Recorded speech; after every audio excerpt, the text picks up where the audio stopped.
અધ્યક્ષ પત્રકાર એકતા પરિષદ ગુજરાત આજે ભરૂચ જિલ્લામાં જિલ્લા અધિવેશન બીજી વખતનું એટલે રિપીટ અધિવેશન છે. દરેક જિલ્લામાં એક અધિવેશન તો કર્યા છે, પણ ભરૂચમાં બીજી વખતનું અધિવેશન થઈ રહ્યું છે. આ અધિવેશનમાં ભરૂચ જિલ્લાના તમામ તાલુકા અને શહેરના મોટાભાગના પત્રકારોએ હાજરી આપી.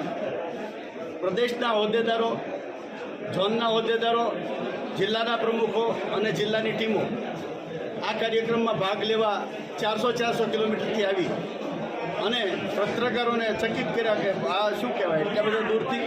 એટલે સાચા અર્થમાં પત્રકાર એકતા પરિષદ મજબૂત સંગઠન બન્યું છે, એકતાનું પ્રતીક બન્યું છે. જે ટાઇટલમાં શબ્દ છે એને સાર્થક કરતું સંગઠન બન્યું છે.